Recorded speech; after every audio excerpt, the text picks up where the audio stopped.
श्लोक 11 अध्याय 2 भगवत गीता। व्याख्या। श्री भगवान बोले, तुमने शोक न करने योग्य का शोक किया है और विद्वता की बातें कह रहे हो, परंतु जिनके प्राण चले गए हैं उनके लिए और जिनके प्राण नहीं गए हैं उनके लिए पंडित लोग शोक नहीं करते। संसार मात्र में दो चीजें हैं, सत और असत, शरीरी और शरीर। इन दोनों में शरीरी तो अविनाशी है और शरीर विनाशी है। ये दोनों ही अछोच्य है। अविनाशी का कभी विनाश नहीं होता, इसलिए उसके लिए शोक करना बनता ही नहीं, और विनाशी का विनाश होता ही है। वह एक क्षण भी स्थायी रूप से नहीं रहता, इसलिए उसके लिए भी शोक करना नहीं बनता। तात्पर्य हुआ कि शोक करना ना तो शरीरी को लेकर बन सकता है और ना शरीरों को लेकर बन सकता है। शोकों में होने में तो केवल अविवेक ही कारण है।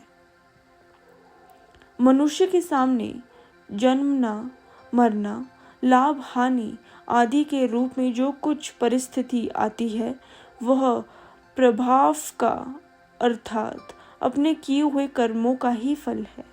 उस अनुकूल प्रतिकूल परिस्थितियों को लेकर शोक करना, सुखी दुखी होना केवल मूर्खता ही है। कारण कि परिस्थिति चाहे अनुकूल आए चाहे प्रतिकूल आए, उसका आरंभ और अंत होता ही है। अर्थात वह परिस्थिति पहले भी नहीं थी और अंत में भी नहीं रहेगी। जो परिस्थिति आदि में और अंत में नहीं होती वह बीच में एक क्षण भी स्थायी नहीं होती। अगर स्थायी होती तो मिटती कैसे, और मिटती है तो स्थायी कैसे?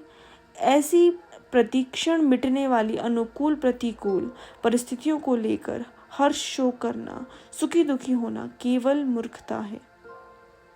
एक तरफ तो तू पंडिताई की बातें बगार रहा है और दूसरी तरफ शोक भी कर रहा है, अतः तू केवल बातें ही बनाता है, वास्तव में पंडित नहीं है। क्योंकि जो पंडित होते हैं वे किसी के लिए भी कभी शोक नहीं करते। कुल का नाश होने से कुल धर्म नष्ट हो जाएगा। धर्म के नष्ट होने से स्त्रियां दूषित हो जाएंगी, जिससे वर्ण संकर पैदा होगा। वह वर्ण संकर कुल घातियों को और उनके कुल को नरकों में ले जाने वाला होगा।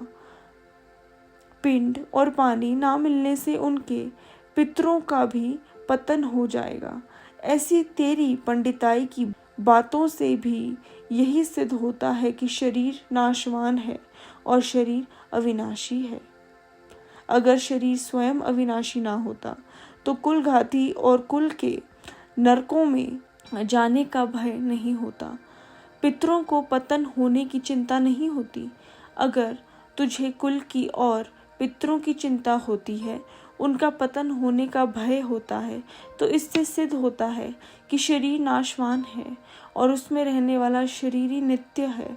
अतः शरीरी के नाश को लेकर तेरा शोक करना अनुचित है। हरे कृष्णा।